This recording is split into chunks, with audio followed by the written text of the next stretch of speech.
民事的律师，大家好，我是律师吴梦娇，很荣幸可以和各位一同探讨未定事件簿主线第7章基督山之语的一些法律知识。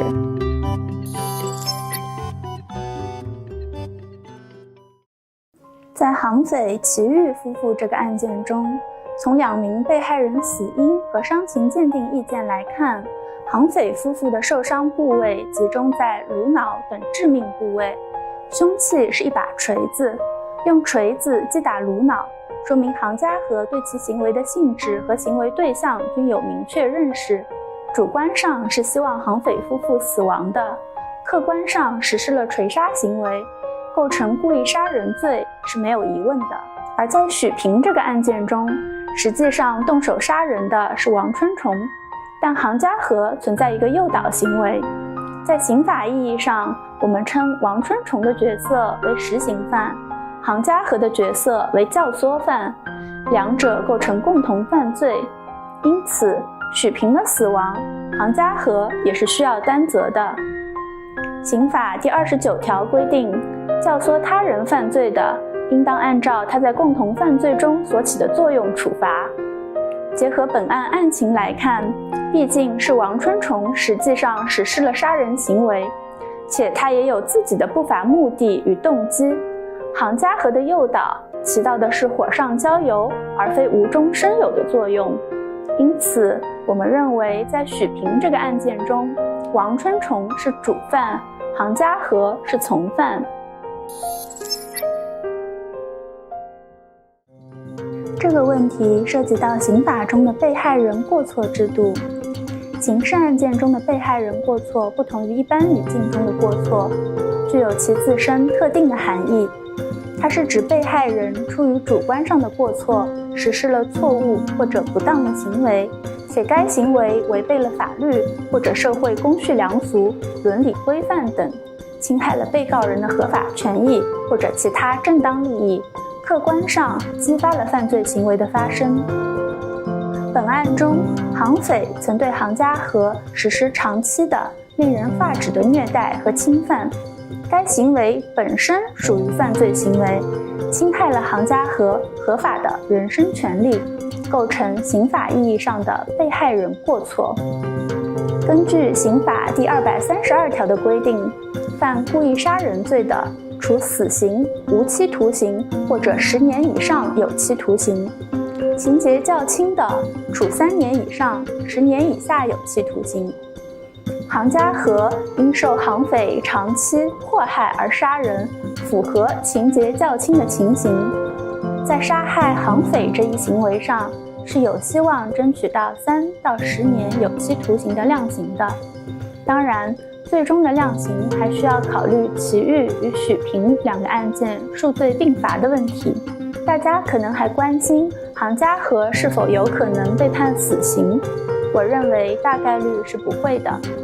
根据最高人民法院关于审理故意杀人、故意伤害案件正确适用死刑问题的指导意见第2条，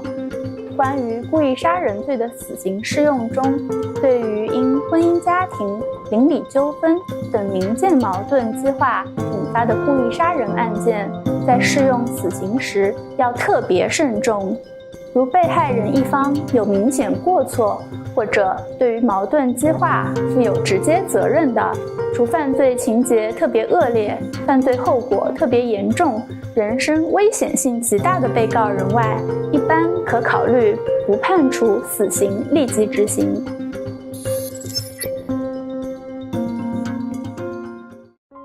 虽然杭匪的行为可以称得上死不足以避其辜，但在刑法意义上，他既已死亡，就不再具备承担刑事责任的资格了。根据刑事诉讼法第16条规定，犯罪嫌疑人、被告人死亡的，不追究刑事责任。关于这条规定，我的理解并不是要放过任何一个有罪之人，而是从对已死之人施加刑罚已经没有意义这一角度出发的。刑罚的种类无外乎剥夺自由或者剥夺生命。杭匪已死，他已经没有了自由与生命，不需要刑罚再次剥夺。但是这不代表他所犯之恶就此被法律遗忘。相反的，行匪之恶将在对杭嘉禾的审判中被揭露、被谴责，成为杭嘉禾的量刑情节，并永远地警醒世人。我想，这样的社会意义是比对一个死人定罪更为重要的。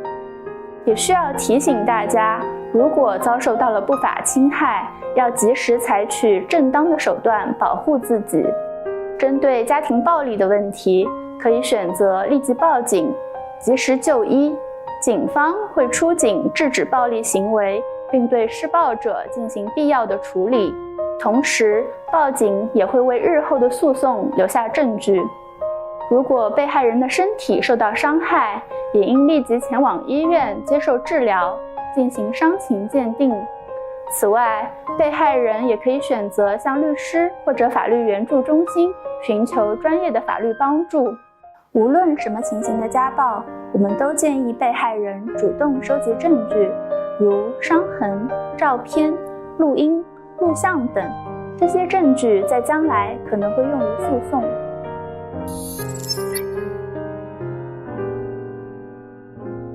这是一个经典的复仇故事，我想大家在游戏中逐步发现杭嘉禾的悲惨遭遇后，都会同情这个美丽但不幸的女孩子，甚至私心希望杭嘉禾能够逃脱法律制裁，重新拥抱光明。但诚如左燃的经典台词，当正义被认为注定缺席，人们就会拿起武器捍卫内心的是非天平。可如果每个人都这样做的话，整个社会该以谁心里的天平为准呢？最终的结果只有秩序的崩塌和无尽的混乱，被害者变成加害者的悲剧令人痛心。但采取自行复仇的方式，我们刑法上称之为私利救济，结局是没有赢家的。即使杭嘉禾的复仇计划非常缜密，做了各种铺垫和设计，但最终仍然无法逃脱法律的制裁。法律虽然会结合案情减轻其量刑，但也不可避免身陷囹圄。杭嘉禾的遭遇令他身处极度黑暗，认为已经看不到任何光明。我在这里想请大家相信，当你深陷黑暗，认为周遭一切尽为恶意之时，法律将是你最后的，也永远为你敞开的光明之路。在整个社会的努力下，罪恶必将被审判，正义也必将实现。